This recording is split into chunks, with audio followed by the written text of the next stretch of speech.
تا حالا فکر کردی ممکنه یه جمله کوتاه باعث بشه طرف مقابلت تا سالها یادت بمونه؟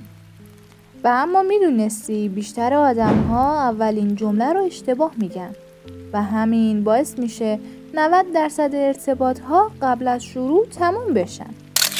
همین الان شرط میبندم اگه جلوی یه غریبه باشی نمیدونی چی بگی که مکالمه جذابی رو شروع کنی.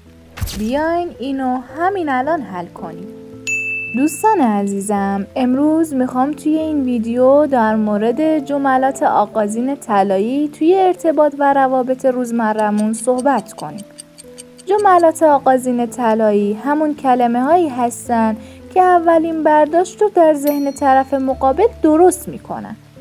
اهمیت این جمله ها در اینه که 70% برداشت اولیه از شما تو همون ثانیه های اول تو ذهن طرف شکل میگیره. این جمله ها میتونن مسیر گفتگو رو گرم، سرد یا بی‌اثر کنن. یه جمله آغازین خوب باید 3 ویژگی اصلی رو در بر داشته باشه: صمیمیت، ارتباط با موقعیت و ایجاد کنجکاوی. اما صمیمیت یعنی لحن و کلمات شما حس نزدیکی و امنیت رو به طرف مقابلتون منتقل کنه. ارتباط با موقعیت یعنی جمله شما متناسب با محیط، زمان و حال و هوای طرف مقابل باشه. ایجاد کنجکاوی یعنی طرف مقابل بخواد ادامه حرف شما رو بشنوه یا پاسخ بده. اشتباه رایج اینه که شروع مکالمه رو با پرسش‌های کلیشه‌ای آغاز کنیم. جمله‌هایی مثل چه خبر یا خوبی معمولاً باعث میشن مکالمه خشک و کوتاهی داشته باشیم. به جای اینها باید از جملاتی استفاده کنیم که تصویر یا حسی ایجاد کنن. مثلا امروز هوای اینجا عطر خاصی داره، تو هم همینطور حس میکنی؟ این جمله باعث میشه طرف مقابل حس کنه شما در لحظه حضور دارید و به جزئیات توجه میکنید. توجه به محیط اطراف منبع عالی برای جملات آغازینه.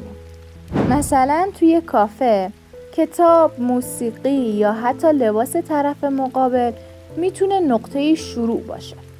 مثلا میگی طرح روی فنجانت خیلی خاصه، داستانش رو میدونی؟ توی این مثال شما یه سوال باز پرسیدید که مکالمه رو ادامه میده. سوال باز یعنی پرسشی که جوابش بله یا خیر نیست. هرچه سوال بازتر باشه طرف مقابل فرصت بیشتری برای توضیح پیدا میکنه. لحن صدا توی جملات آغازین اهمیت زیادی داره. حتی بهترین جمله هم با لحن خسته و یا بی‌حوصله تاثیرگذار نخواهد بود. لحن باید آرام، گرم و متناسب با احساس شما باشه. سرعت گفتار هم باید کمی آرامتر از حالت معمول باشه تا حس اطمینان رو به طرف مقابلت بدی. تماس چشمی کوتاهی هنگام گفتن جمله آغازین اعتماد ایجاد میکنه، ولی نباید اونقدر طولانی باشه که حس فشار یا تهاجم رو ایجاد کنه. نکته دیگر استفاده از نام طرف مقابل اگه اون رو میدونه. شنیدن اسم حس شخصی سازی و نزدیکی ایجاد میکنه. مثلا سلام علی، این آهنگی که داره پخش میشه رو قبلا شنیدی؟ جمله های آغازین طلایی گاهی میتونن با یه تعریف صادقانه شروع بشن، اما در این حال باید واقعی، مرتبط و بدون اغراق هم باشن. من اینجا 2 مثال برات میگم که یکیش مثال خوب و یکیش مثال بده. اولین مثال خوبه: حس میکنم انرژی مثبتی داری حتی قبل اینکه حرف بزنی. اما مثال بد میشه: تو خوشگل ترین آدمی هستی که تو عمرم دیدم. زیادی اغراق‌آمیز و غیر واقعی نیست به نظرتون؟ اما تعریف خوب باعث ایجاد لبخند و شروع مکالمه میشه. یکی از تکنیک‌های مهم دیگه استفاده از مشاهده و سواله. یعنی اول چیزی رو که میبینی بیان کنی بعد یه سوال مرتبط به اون رو ازش بپرسید. برای مثال، به نظر میاد عاشق کتاب‌های تاریخی هستی. این آخریش رو چی پیشنهاد میدی؟ این روش طبیعی و بدون فشاره. نباید از همون جمله اول وارد موضوعات سنگین یا بحث برانگیز بشی. موضوعات حساس مثل سیاست، مذهب یا مسائل شخصی رو برای بعد بذار. هدف یه جمله آغازین شروع یه جریان مکالمه‌ایه، نه بحث و مناظره. همچنین از جملات خیلی رسمی و اداری پرهیز کنید، مگر اینکه در محیط کاری باشید. در محیط کاری جملات آغازین باید حرفه‌ای، محترمانه و دقیق باشن. یه مثال کاری رو گوش کنید. سلام، شنیدم روی پروژه X کار میکنید. میشه بیشتر برام بگید؟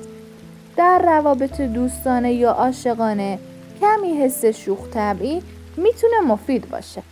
شوخی‌های کوچیک میتونن یخ مکالمه رو آب کنن.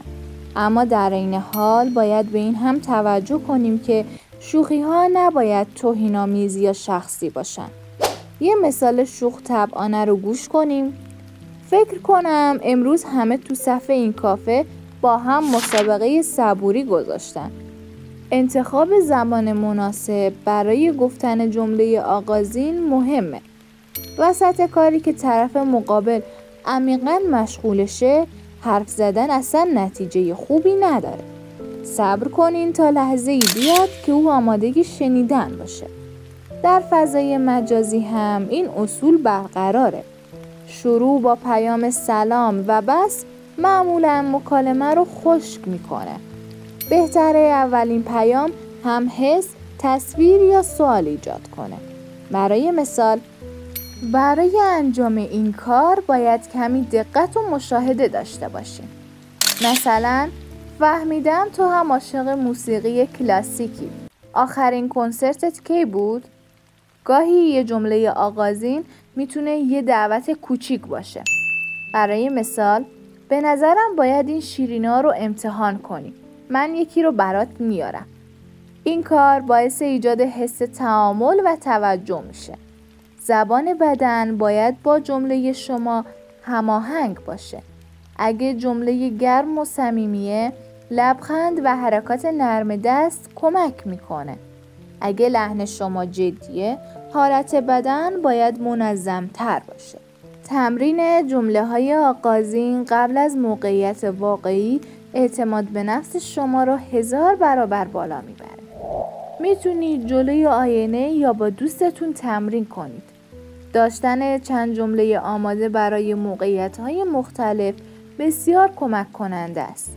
این جمله ها نباید حفظی و مصنوعی باشن، بلکه باید طبیعی بیان بشن.